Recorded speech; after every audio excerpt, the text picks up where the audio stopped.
Out doing some knife testing today. Let's go ahead and look at the Scar Crusader. Late Boy Scout contacted me. He said, hey, you interested in testing a couple knives that I send your way? I said, hey, why not? So this is graciously on loan from the Late Boy Scout. You can see the laser engraving there. That is an option you can get with this blade. And so thanks, Scout, for sending that over. Today what I'm going to do with this is we're going to make a couple of tent stakes. Actually, we're going to make 4 of them. We're going to do some feather sticks. We'll do some chopping on the wood just to get some use on that 1095 steel. We'll also do some tip testing. So let's go ahead and walk through this and take a look at some of those things. First thing I started on was doing some tent stakes. Now, I don't typically like making them out in the field after a long backpacking trip. There's just so much to do, I don't want to add to it. That being said, I have a tendency to forget my stakes and find myself having to make them a lot anyway. The overall length on the Scar Crusader is 11 inches, the blade length being just a hair over 5 inches. Me, that's a optimal length for an outdoor knife. I love in my fixed blades 5 inches. That is the perfect sweet spot for me. Typically 4 to 6.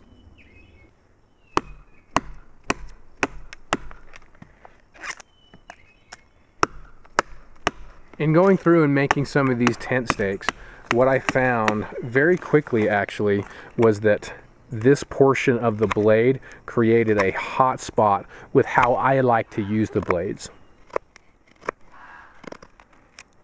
So one thing that I notice when I'm cutting these notches for the stakes is that when I choke up on this, when I use that finger choil, this part, this peak in the blade right here creates a hot spot. So when I kind of like to choke up when I'm getting these nice fine carving details, and that's pretty uncomfortable. So I just have to choke back. Not the end of the world, but again, when I do those type of techniques, I really like to choke up so I can get some really nice control over that.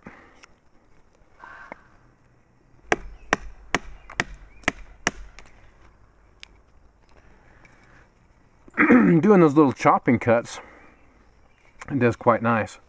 Again, we see a lot of chopping with blades and not really what they were intended for, but there are applications certainly where they would come in handy. That being one of them. So that provided a quick 3-point spike on that, 3-sided spike on that. Chamfering the top of these. Most of you probably know the reason you do that is when you go and start hammering these in the ground, what end up happening is they'll split. So if you chamfer them a little bit, it's a lot less likely that'll happen. And again, you guys can see that I'm using the dead wood that I'm just kind of finding laying around or half tipped over already. The reason I do that is I don't really want to come out here and do green stuff for this type of thing. I just want to leave the land as less touched as I possibly can.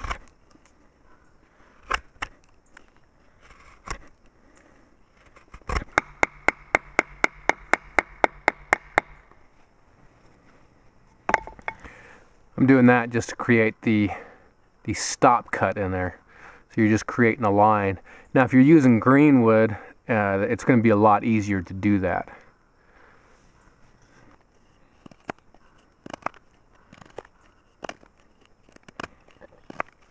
The chest lever grip seemed to work out well, and especially just doing the light chopping to create the pointy end of those stakes worked well. You can see the way the handle is designed. As it comes down, it creates that little hook.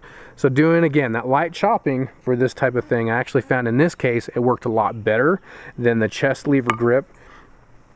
But it kind of helps lock in your hand, and even I can choke back just a little bit so I can get some more force on using that blade in that chopping manner, doing the light chopping on that. After I ran through making about 4 of those, I moved on to making some very quick and dirty feather sticks. Again, one of the things that I noticed is this point up here Well, it created that hot spot again.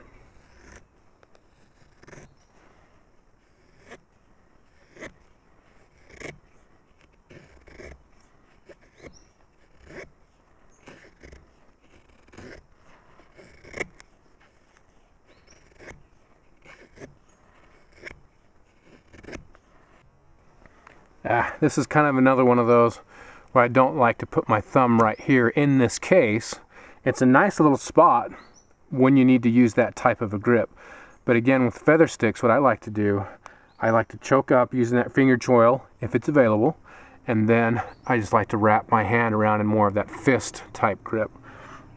But again, this spot creates a hot spot when I'm trying to do that, so I have to choke back. It's not quite where I like to be personally to optimize the blade. After making a couple of light feather sticks, moved on to some tip testing. I always like to do that just to get a feel for how that tip's going to hold up, how robust it's going to be out in the field.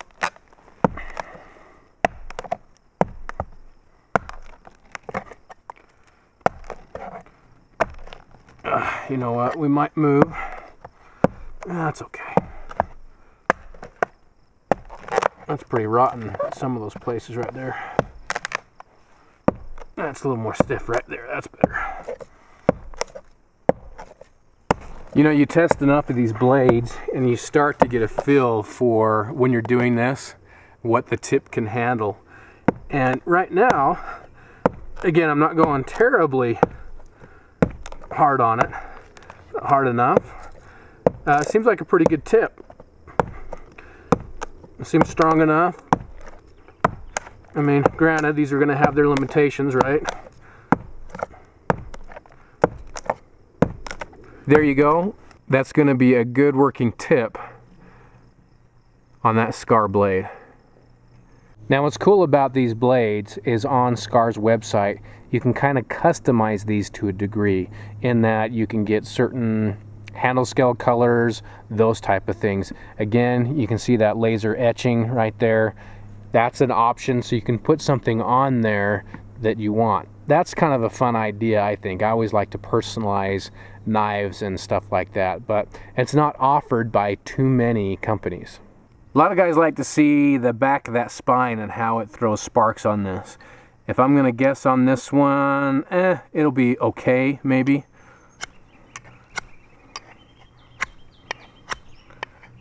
No, not even okay.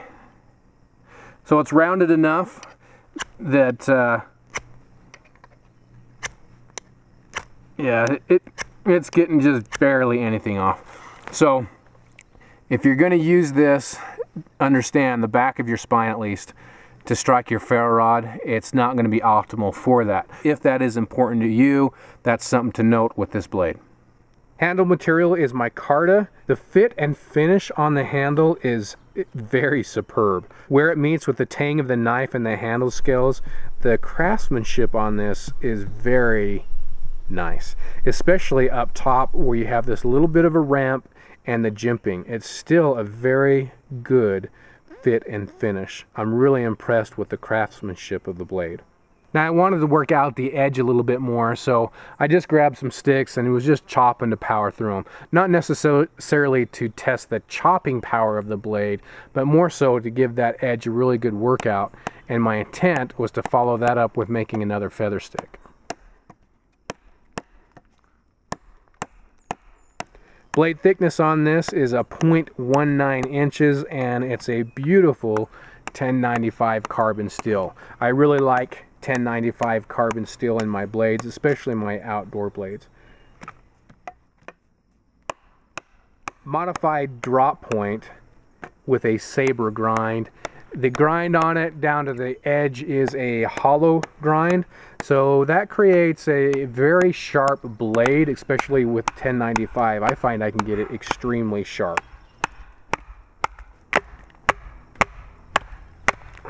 The overall weight on this blade is 10.6 ounces. So for a blade this size, tends to be a bit on the heavy side.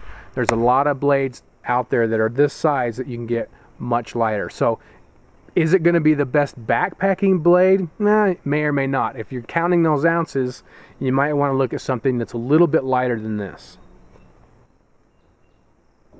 The 1095 carbon on this blade held up just like I thought it would, just like most other 1095s that I've brought out here and played with. So after all that chopping that we did with that edge and then made just a very simple, quick feather stick, I thought it performed just fine. The sheath is a nice one. It's not one that I particularly think is sexy, but it is very functional, and more important to me than looks is that function. Nice if you can get both, but again, more important, function. So you can see it, you can hear it. Got a nice snap inside that sheath. You've got just a belt loop piece on the back. Do have a drainage hole right here. But the sheath, very functional and works great. I've been wearing it all day and it fits well on the belt. In fact, when I put the blade there as I'm running around camp here, I barely even noticed I have it on. There's some pros and cons to the blades, guys. Go ahead and use this review, use the details that I ferreted out and my experience, and make sure you go over and see the Late Boy Scout's review on this blade so you can see his side of it. They may or may not be different on certain aspects. Use both of those to help make a decision on whether this blade is going to be right for you.